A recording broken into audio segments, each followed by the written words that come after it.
Je poursuis maintenant avec le questionnement fin qui demande de l'apprentissage et de bonnes oreilles.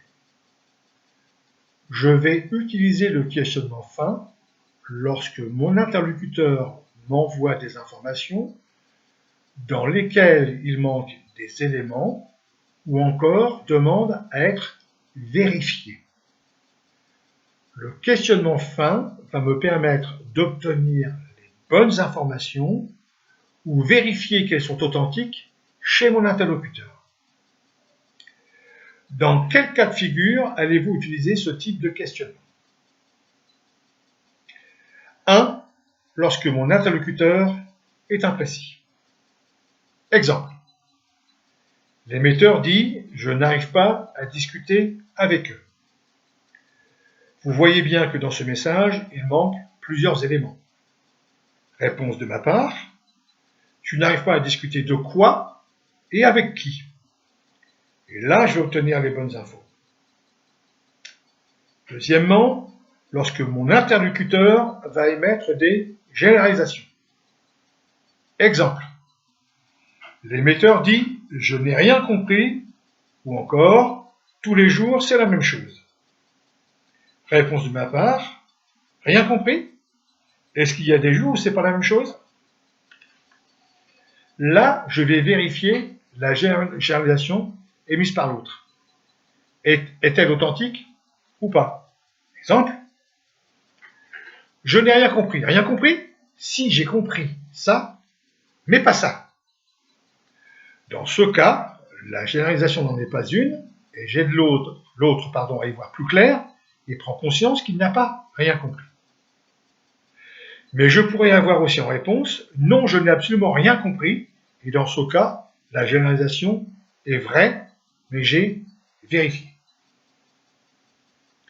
Troisièmement, lorsque mon interlocuteur va émettre des obligations ou des règles pour lui. Le message en général est introduit par « il faut »,« je dois », « c'est impératif », etc. Exemple. L'émetteur dit « Il faut que je parte en course aujourd'hui ». Eh bien, encore une fois, je vais vérifier que le fait de partir en course est incontournable ou pas. En disant, par exemple, « Que se passerait-il si tu ne partais pas en course aujourd'hui ?» Deux réponses possibles. Eh bien, j'irai demain. Dans ce cas, l'obligation n'en est pas une et j'aide l'autre à en prendre conscience. Autre réponse, je n'ai plus rien à manger, plus rien du tout. Et là, l'obligation est réelle, mais j'ai vérifié. Quatrièmement, lorsque mon interlocuteur va émettre des jugements de valeur, là aussi nous entendons souvent ce type d'expression. Pourtant, un jugement de valeur n'est qu'un jugement de valeur, une opinion, et non un fait. Je vais aider l'autre à en prendre conscience. Exemple. L'émetteur dit « C'est mal de se conduire de la sorte ». Ma réponse, « Ok, mais qu'est-ce qui te fait dire ça ?» Très souvent, la réponse va être « C'est ce que je pense ». Ok, c'est ce que tu penses, dans ton cadre de référence à toi. Mais moi, je n'ai pas les mêmes valeurs. L'autre prend conscience que son jugement n'est qu'une opinion et pas un fait, encore une fois. Cinquièmement, lorsque mon interlocuteur va émettre des hypothèses ou des suppositions. Exemple, l'émetteur dit « Je ne vais pas y arriver, ça va mal se passer ». Il s'agit là, purement et simplement, que d'hypothèses ou de suppositions, qui demeurent comme telles. Une fois encore, je vais aider l'autre à en prendre conscience. Ma réponse, comment tu sais que tu ne vas pas y arriver? Sur quoi te reposes-tu pour dire que ça va mal se passer?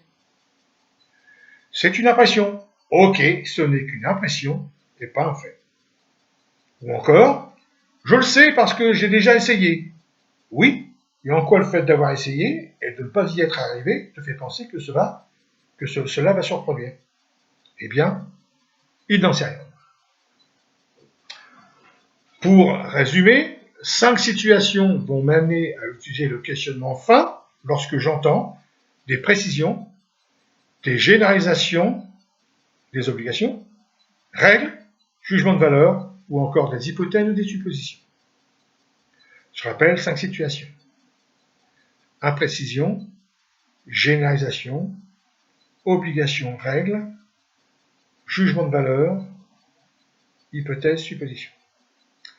Attention, le questionnement fin n'a pas pour objectif de manipuler l'autre ou de modifier son discours. C'est de l'aider à s'exprimer clairement et précisément. Une dernière chose, dans un message, je peux être face à plusieurs situations. Ce n'est pas grave. Je vais traiter l'une, puis l'autre. Exemple. Il faut que je parte en course aujourd'hui. Aujourd'hui, quand et où?